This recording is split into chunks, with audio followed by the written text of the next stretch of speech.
नमस्कार, झारखंड समाचार में आप सबों का स्वागत है। आइए जानते हैं झारखंड की छोटी बड़ी मुख्य खबरों को। सांसद खेल महोत्सव के समापन समारोह में झारखंड के खेल प्रतिभाओं को लेकर क्या बोले राज्यपाल सीपी राधाकृष्णन, आइए जान लेते हैं।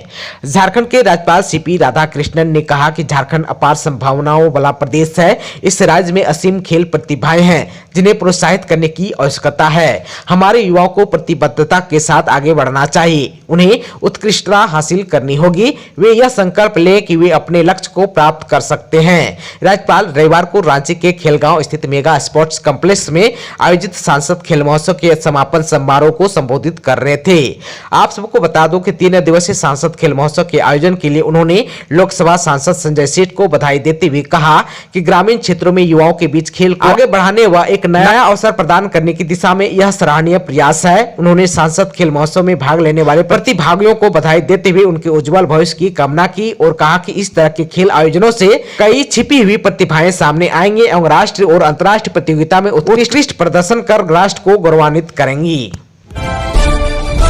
रामगढ़ में बोले सीएम हेमंत सोरेन, मूल आदिवासियों की सरकार के कारण पेट में हो रहा है दर्द।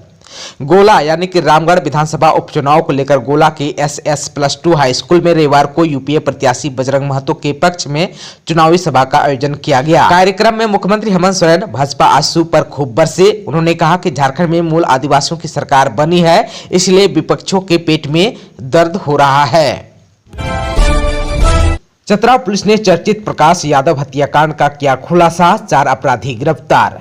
चतरा सदर पुलिस ने शहर के चर्चित प्रकाश यादव हत्याकांड मामले का खुलासा करते हुए 4 अपराधियों को गिरफ्तार किया है। गिरफ्तार अपराधियों में शहर के दीभा मोहल्ला निवासी सिंटू कुमार यादव, संजय कुमार यादव, प्रवीण यादव और नगवा मोहल्ला निवासी विक्की कुमार शामिल है। यह जानकारी एसडीपीओ अविनाश कुमार ने सदर थाना परिसर में प्रेस कॉन्फ्रेंस कर दी। उन्होंने बताया कि प्रकाश यादव की हत्या वर्चस्व की लड़ाई में की गई थी। एसडीपीओ ने बताया कि 14 फरवरी को तपेज के पास दीभा मोहल्ला निवासी प्रकाश यादव पिता कुंजल यादव की हत्या कर हेरू नदी के किनारे शव को फेंक दिया गया था। इस संबंध में थाना में कांड संख्या 29/23 के तहत मामला भी दर्ज किया गया था। इस मामले को लेकर पुलिस अधीक्षक राकेश रंजन ने एसआईटी टीम का गठन किया। गठित टीम द्वारा त्वरित कार्रवाई करते हुए तकनीकी शाखा की मदद से 48 घंटे के अंदर कांड में संलिप्त मुख्य अभियुक्तों को गिरफ्तार किया गया।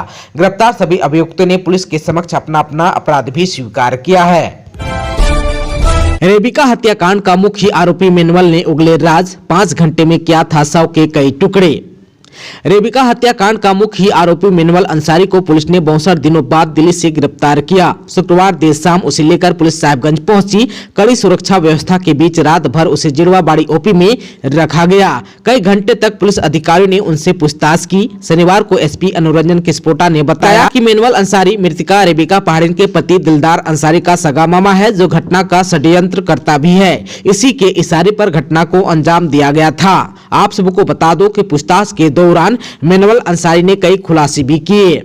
उसने बताया कि सबने शराब पीकर 5 घंटे में रेबिका के शव को कई टुकड़े किए थे। इसके बाद बोरी में भरकर खाली और सुनसान जगह पर फेंक दिया था। आप सबको बता दूं कि एसपी ने कहा कि हत्याकांड के बाद जो है पुलिस मेनुअल अंसारी की तलाश में लगातार छापेमारी कर रही थी। शपथ लेकर राज्यपाल सीपी राधाकृष्णन बिरसा मुंडा को श्रद्धांजलि देने पहुंचे उलाहातू, वंशजों से की मुलाकात। झारखंड के राज्यपाल सीपी राधाकृष्णन राजभवन के बिरसा मंडप में शपथ ग्रहण के बाद शनिवार को खूंटी जिले के उलाहातू पहुंचे और भगवान बिरसा मुंडा के वंशजों से मुलाकात की। धरती अब्बा भगवान बिरसा मुंडा की जन्मस्थली उलाहातू पहुंचकर उन्होंने बिरसा मुंडा को श्रद्धांजलि अर्पित की। इसके पूर्व राज्यपाल को खूंटी जिला प्रशासन द्वारा गार्ड ऑफ ऑनर भी दिया गया। इस दौरान सखी मंडल की दीदियों ने उनका स्वागत भी किया। पलामू हिंसा में आतंकवादियों का हाथ, चतरा के सांसद सुनील सिंह का दावा। पलामू जिला के पांकी में हुए 2 समुदायों के बीच हिंसक झड़प को चतरा के सांसद सुनील कुमार सिंह ने सुनियोजित साजिश करार दिया है। कहा कि इसके पीछे आतंकवादी ताकतें शामिल है। उन्होंने कहा कि पूरी तैयारी के साथ घटना को अंजाम दिया गया। इस हिंसा के तार अन्य प्रदेशों के आतंकवादियों से भी जुड़े हैं। उन्होंने कहा कि महाशिवरात्रि जैसे महान पर्व को मनाने पर रोक लगाना हिंदुओं की आस्था पर प्रहार है, भय का वातावरण बनाया गया है। सुनील कुमासी ने कहा कि रामनवमी, दुर्गा पूजा, होली, सरस्वती पूजा सहित अन्य त्योहारों पर दूसरे समुदाय के लोगों द्वारा बेवजह तनाव पैदा किया जाता है। निर्दोष लोगों को इसका खमियाजा भुगतना पड़ता है। सांसद ने कहा कि मामले की पूरी पारदर्शिता से जांच की जानी चाहिए। इसके लिए जरूरत पड़े तो उच्च स्तरीय जांच भी कराई जानी चाहिए, तभी पलामू, चतरा जैसे इलाकों में सौहार्दपूर्ण वातावरण को बिगाड़ने की कोशिश की पर्दाफाश हो सकेगा। सांप्रदायिक हिंसा के 5वें दिन पलामू में इंटरनेट सेवा शुरू। सांप्रदायिक हिंसा के 5वें दिन यानी कि रविवार को पलामू की विधि व्यवस्था पटरी पर लौट गई। घटनास्थल पांकी की स्थिति नियंत्रण में है। जुमे की नमाज और महाशिवरात्रि शांति से गुजर जाने के बाद रविवार को इंटरनेट सेवा बहाल कर दी गई। आप सबको बता दूं कि 15 फरवरी को महाशिवरात्रि के तोरण द्वार बनाए जाने के दौरान पांकी के मस्जिद चौक में दो समुदाय आपस में भिड़ गए थे। 1.5 दर्जन लोग घायल हुए थे। इसके बाद इंटरनेट सेवा स्थगित कर दी गई थी। इंटरनेट बंद होने के कारण पलामू के लोग परेशान थे। सोशल मीडिया में सन्नाटा पसरा हुआ था। अब इंटरनेट सेवा चालू होने से लोगों ने चैन की सांस ली है। साहिबगंज के वृद्धाश्रम में बुजुर्ग की गला काटकर हत्या की कोशिश, संपत्ति को लेकर बेटियों से है विवाद। साहिबगंज के जिरवाबाड़ी ओपी क्षेत्र में स्थित स्नेह स्पर्श नामक वृद्धाश्रम में रह रहे एक वृद्ध की शनिवार की रात गला काटकर हत्या की कोशिश की गई। रविवार की सुबह उसे सदर अस्पताल में भर्ती कराया गया, जहां उसका इलाज चल रहा है। जानकारी के अनुसार बरहेट बाजार के रहने वाले 78 साल के अनुरुद्ध प्रसाद शाह को 1 मई 2022 में कुछ लोगों ने वृद्धाश्रम में रखा था। तब से वह वृद्धाश्रम में ही रह रहे थे। उनकी 2 बेटियां हैं, एक कोलकाता तो दूसरी साहिबगंज के ही बनियाटोला में रहती है।